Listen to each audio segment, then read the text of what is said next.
तो गाइस आज हम बात करेंगे मैनेजर किम के चैप्टर नंबर 130 के बारे में। और पिछले चैप्टर में हमने देखा था अलेक्जेंडर एलिसा को, जिसने हान चैंग का मार मार के कुत्ता बना दिया होता है। और हमें पता चलता है अलेक्जेंडर एलिसा बेटी होती है अलेक्जेंडर सोफिया की, और अलेक्जेंडर सोफिया जिनचौल के ही लेवल की एक बंदी है। हालांकि यहाँ पे अलेक्जेंडर सोफिया को किसी आदमी की तरह दिखा रखा है, लेकिन लोगिज्म में हमने अलेक्जेंडर सोफिया को देखा है, इसलिए हमें पता है वो एक औरत है। और आज की वीडियो की शुरुआत में हम देखते हैं अलेक्जेंडर सोफिया को, जिसके सामने खड़ी होती है एलिसा। सोफिया एलिसा को कहती है, एलिसा तुम यहाँ पे? एलिसा कहती है, बहुत समय बाद मैं अपने पैशन को फॉलो कर रही हूँ और मैंने अपने फील्ड में पहले ही काम शुरू कर दिया है। सोफिया एलिसा के कंधे में हाथ रखती है और कहती है, क्या तुम ये सब कुछ कोरिया में कर रही हो? एलिसा कहती है, हाँ इस वक्त मैं एरीज नाम के एक ग्रुप में हूँ। सोफिया कहती है, एरीज वो एक काफी अच्छी जगह है, लेकिन तुम्हें क्या लगता है तुम जैसे योद्धा को वहाँ पे होना चाहिए? एलिसा एक स्माइल के साथ कहती है, हाँ मुझे वो बहुत ज्यादा पसंद है, क्योंकि वहाँ पे मुझे लाइसेंस मिल जाता है किसी को जान से मारने का, और वहाँ का हमारा कैप्टन काफी ज्यादा गर्म खून का है। इसके बाद हम वापस से प्रेजेंट मोमेंट में आते हैं, जहाँ पे एलिसा अब भी हान चैंग का कुत्ता बना रही होती है मार मार के। एलिसा अपने बॉक्स से एक हमला करती है हान चैंग के ऊपर, जिससे हान चैंग जमीन में रगड़ता हुआ दूर जाके गिरता है और सीधा जाके टकराता है पीछे वाली दीवार से। हान चैंग की हालत काफी ज्यादा खराब हो चुकी होती है और वो कुछ बोलने की कोशिश कर रहा होता है। इतने में ही एलिसा अपना बॉक्स उसके मुंह पे दे मारती है और कहती है, हाँ जैसा कि मैंने सोचा था, ये करने में मुझे काफी ज्यादा मजा आया। जब बिना किसी रुकावट के मैं जैसे मर्जी वैसे फाइट कर सकूं, वो काफी ज्यादा बेस्ट होता है। और अब तक तो आप समझ ही चुके होंगे कि एलिसा एक स्नाइपर भी होती है और साथ साथ में एक कमाल की फाइटर भी होती है। एलिसा भी यहाँ पे हान चैंग को जान से मारने की सोच रही होती है, क्योंकि किसी को जान से मारने में इस लड़की को काफी ज्यादा मजा आता है। बट इतने में ही मैनेजर किम और टेयांग भी यहाँ पे पहुंच जाते हैं, जो जख्मियों को अपने साथ यहाँ से लेके जा रहे होते हैं। और टेयांग कहता है, नहीं तुम्हें ऐसा नहीं करना चाहिए, हमारा मिशन वेपन्स को ढूंढना था और साथ साथ में स्पेशल अफेयर्स के डिप्टी मिनिस्टर की जान बचाना, और ये चीज अब हमने कर ली है, इसलिए हमें फालतू की जाने लेने से अब कोई भी फायदा नहीं होगा। लेकिन तुम्हारे एफर्ट्स के लिए तुम्हारा बहुत बहुत शुक्रिया, लेकिन अब सिचुएशन हमारे कंट्रोल में आ चुकी है और इस जगह पे मदद भी पहुंच चुकी है। और हम लोग देखते हैं मैनेजर किम लोगों के कहने पे यहाँ पे काफी सारे फौजी लोग पहुंच चुके होते हैं, और इनमें से एक बंदा अपने वॉकी टॉकी पे बोल रहा होता है, दिस इज एडवांस टीम, हम सीन पे पहुंच चुके हैं। जी सर, हमने एरिस के दिए कोऑर्डिनेट्स को फॉलो करा और हम यहाँ तक पहुंच चुके हैं, लेकिन ये बात तो माननी पड़ेगी सर, जिनचौल की खुद की ये सीक्रेट टीम काफी ज्यादा खतरनाक है। इस टीम पे सारे के सारे लोग असली मॉन्स्टर हैं। और मैनेजर किम भी एक बंदे को अपने कंधे का सपोर्ट देते हुए बोल रहे होते हैं, मैं इमेजिन कर सकता हूँ इस सब के बाद भी जो होगा वो आसान नहीं होगा। ये बात जल्दी ही सबको पता चल जाएगी कि ये सारा का सारा काम गोल्डन डोर कंपनी ने किया था।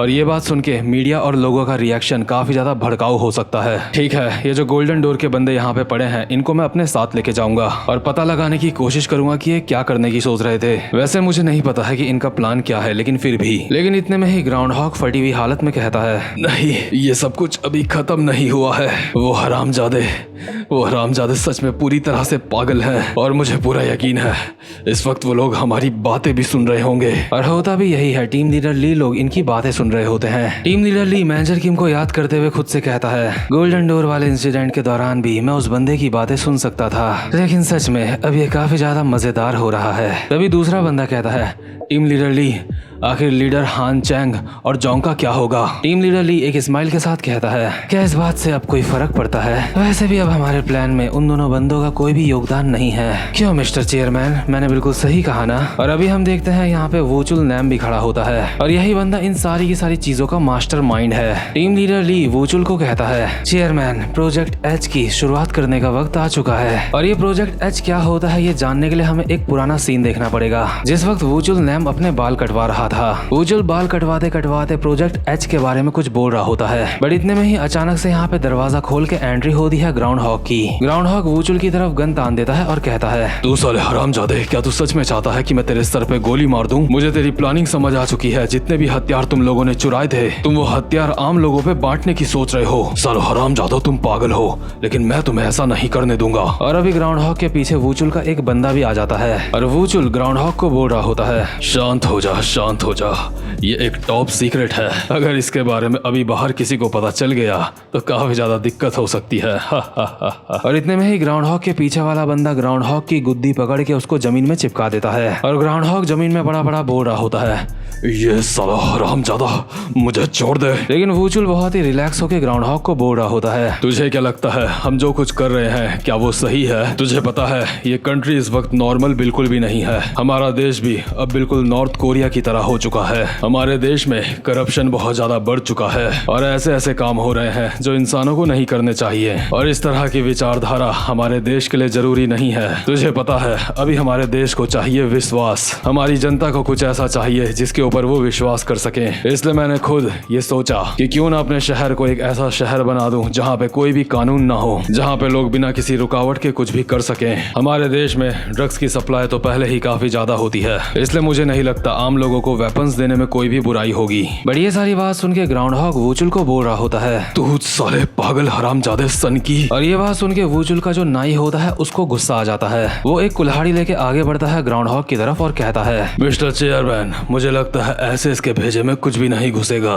हरामजादे, तुझे सबसे पहले चेयरमैन के सामने इज्जत से बात करनी चाहिए, और वो इज्जत तू चेयरमैन को देगा अपना हाथ देके। और ये जो बुढ़ा नाई होता है ग्राउंड हॉग का हाथ काट देता है। ग्राउंड हॉग अभी दर्द से जोर जोर से चिल्ला रहा होता है और वूचुल ग्राउंड हॉग को बोल रहा होता है, अब जरा ध्यान से देख, जो बात मैं कर रहा था वो किसी बीमारी की तरह है। एक ऐसी बीमारी जो कमजोर शरीर को धीरे धीरे करके खाती रहती है, और उसी कमजोर शरीर की तरह ये देश भी जल्दी ही खत्म हो जाएगा। इसलिए ऐसे में मुझे तो कुछ करना ही होगा। और प्रेजेंट मूवमेंट में वूचुल टीम लीडर ली को कहता है, टीम लीडर ली, तूने यूल्शन में कितने वेपन्स छोड़े हैं? और यूल्शन वही जगह होती है जहाँ पे अभी मैनेजर किम लोग होते हैं। टीम लीडर ली कहता है, उस जगह पे अभी हमारे 30% वेपन्स हैं और 50% वेपन्स अब भी हम लोगों ने छुपा के रखे हैं, और इस वक्त प्रोजेक्ट एच के लिए जितने वेपन्स हमें चाहिए उतने बस 20% में ही हो जाएंगे। वूचुल कहता है, तो ठीक है, काम शुरू करो। और वो एरीज नाम का ग्रुप जितना मैंने सोचा था वो उससे ज्यादा परेशानी दे रहा है हमें। तो खैर इसके बाद सीन शिफ्ट होता है और हम देखते हैं एक टर्मिनल का सीन जहाँ पे काफी सारे लोग इधर उधर जा रहे होते हैं, और एक भिखारी साइड में बस यूं ही बैठा हुआ होता है। वो भिखारी देखता है उसके सामने एक बैग पड़ा हुआ है। भिखारी बैग को उठा लेता है और उसको देखते हुए कहता है, आखिर ये क्या हो सकता है?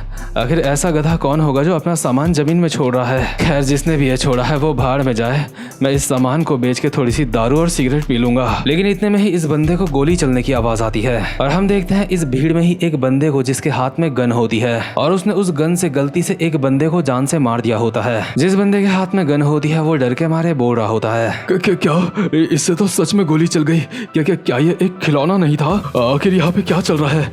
मैंने जानबूझ के उस इंसान को नहीं मारा। लेकिन अभी गोली चलने की वजह से सारे के सारे लोग डर के मारे चिल्ला के इधर उधर भागने लगते हैं, और जिस बंदे के हाथ में गन होती है वो बस बोले जा रहा होता है, मैंने ये जानबूझ के नहीं करा, ये गन तो मुझे जमीन में पड़ी मिली थी, मैं सच बोल रहा हूँ, मुझे नहीं पता था कि ये गन असली है। और अभी जो भिखारी होता है वो देखता है जो पॉलिथीन होती है उसके अंदर गन होती है। भिखारी भी समझ जाता है ये कोई खिलौना नहीं, ये असली गन है। दूसरी तरफ जो ग्राउंड हॉग होता है मैनेजर किम लोगों को बोल रहा होता है, उन हरामजादों ने अपना प्लान शुरू कर दिया होगा और जो वो कर रहे हैं उसको रोकना लगभग नामुमकिन है। यानी कि वूचुल लोगों का प्लान होता है आम लोगों तक हथियार पहुंचाना, और ऐसा करने के लिए वो हथियारों को जमीन में बस यूं ही फेंक देते हैं, जिस वजह से काफी सारे लोगों की जान जा रही होती है। तभी मैनेजर किम लोगों को एरिस के एक बंदे से मैसेज मिलता है जो कहता है, दिस इज अल्फा, मुझे लगता है अभी सिचुएशन बिल्कुल भी ठीक नहीं है। मुझे लगता है अब हम सभी को तैयार होना पड़ेगा इस सब को रोकने के लिए। जो कुछ भी अभी आम जनता के बीच में चल रहा है उसकी वीडियोस काफी ज्यादा तेजी से वायरल हो रही हैं, और अभी पूरे के पूरे सोशल मीडिया और न्यूज में यही बातें चल रही होती हैं कि एक बंदे ने किसी को गोली मार दी, किसी ने किसी को वहाँ पे गोली मार दी। मतलब कि वूचुल का प्लान पूरी तरह से शुरू हो चुका होता है। अभी अलग अलग न्यूज चैनल वाले भी इसी बारे में बात कर रहे होते हैं अपने चैनल पे, और गोल्डन डोर कंपनी वालों ने न्यूज चैनल वालों का भी माइंड वॉश कर दिया होता है। गोल्डन डोर कंपनी वालों ने न्यूज वालों को कहा होता है कि हम भी उन खोए हुए हथियारों को ढूंढ रहे हैं, लेकिन असल में गोल्डन डोर ने ही वो सारे के सारे हथियार चोरी करे थे। बट क्योंकि अब न्यूज में भी ये खबर आ रही होती है कि गोल्डन डोर उन हथियारों को ढूंढने की कोशिश कर रही है, इसलिए ये मामला मैनेजर किम लोगों के लिए और भी ज्यादा मुश्किल हो चुका होता है। और ग्राउंड हॉग मैनेजर किम लोगों को बोल रहा होता है, मुझे लगता है जो कुछ भी हो रहा है वो हमारे लिए बिल्कुल भी ठीक नहीं है। इतने में ही ये जो जगह होती है यहाँ पे कुछ बड़े ऑफिसर्स भी पहुंच जाते हैं, और एक फौजी इन ऑफिसर्स को सैल्यूट करता है। ऑफिसर फौजी को कहता है, इतनी मेहनत करने के लिए तुम्हारा बहुत बहुत शुक्रिया। तो बताओ सारे के सारे हथियार मिल चुके हैं, है ना? फौजी कहता है, जी सर, लेकिन अभी सारी की सारी जानकारी बाहर नहीं आई है, लेकिन मुझे लगता है इस सब के पीछे गोल्डन डोर का हाथ है। बट इतने में ही जो बड़ा ऑफिसर होता है एक स्माइल के साथ कहता है, क्या गोल्डन डोर का हाथ? लेकिन उन्होंने तो इस मामले को निपटाया है, उनका हाथ कैसे हो सकता है? मतलब अभी हर जगह यही बात फैल चुकी होती है कि इस सारे के सारे मामले को गोल्डन डोर कंपनी ने निपटाया है, यानी कि खोए हुए हथियार उन लोगों ने ही ढूंढे हैं। और इन सारी चीजों में जो बड़े ऑफिसर होते हैं वो भी गोल्डन डोर का साथ दे रहे होते हैं, और जिंचौल तक भी अभी ये सारी की सारी खबर पहुंच चुकी होती है। मैनेजर नैम जिंचौल को कहता है,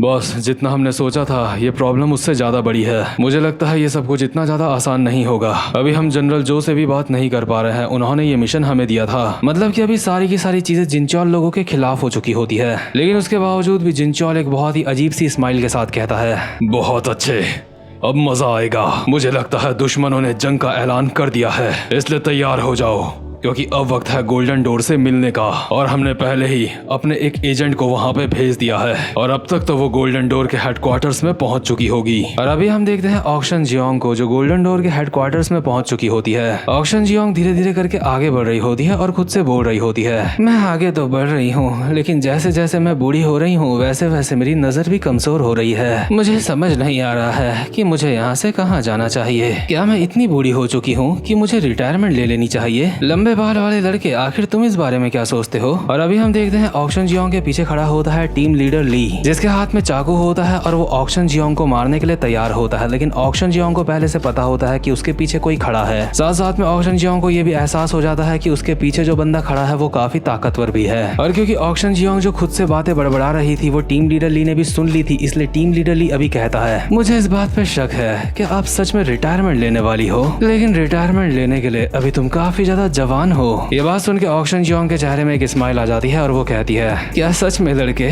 तो काफी ज्यादा तेज तरार है। और ये बात कह के ऑक्शन जियोंग टीम लीडर ली के सामने से गायब हो जाती है। और टीम लीडर ली देखता है उसकी थाइस में एक पिन चुभी हुई होती है, और मेरे हिसाब से शायद ये पिन ठीक से नहीं चुभी, नहीं तो इसका काम 25 हो जाता है यहीं पे। भले ही ऑक्शन जियोंग अभी यहाँ पे कहीं दिखाई नहीं दे रही होती है, लेकिन फिर भी उसकी आवाज आ रही होती है। ऑक्शन जियोंग बोल रही होती है, तुम शब्दों के मामले में काफी ज्यादा तेज तरार हो, और आजकल के टाइम पे तुम्हारे जैसे जवान लड़के काफी कम देखने को मिलते हैं। अभी टीम लीडर ली चौकन्ना हो जाता है और इधर उधर देखते हुए अपने मन में बोल रहा होता है, आखिर वो कहाँ गायब हो गई? अभी अभी तो वो यहीं पे खड़ी थी। बट इतने में ही टीम लीडर ली के पीछे से ऑक्शन जियोंग उल्टी लटकती हुई आती है ऊपर से और कहती है, तुझसे मिलके मुझे काफी ज्यादा अच्छा लगा, मेरा नाम है कुरोदा यूकी। और यार इन सारे के सारे एरिस के बंदों को देख के ये बात तो माननी पड़ेगी कि एरिस के सारे बंदे काफी ज्यादा खतरनाक हैं, मतलब चाहे वो लड़कियां हो या फिर वो लड़के हों। तो खैर इसी के साथ ये वाला चैप्टर यहीं पे खत्म होता है। उम्मीद करता हूँ कि आपको आज की वीडियो भी अच्छी लगी हो, और अब मैं मिलता हूँ आपसे अपनी नेक्स्ट वीडियो में, तब तक के लिए गुड बाय।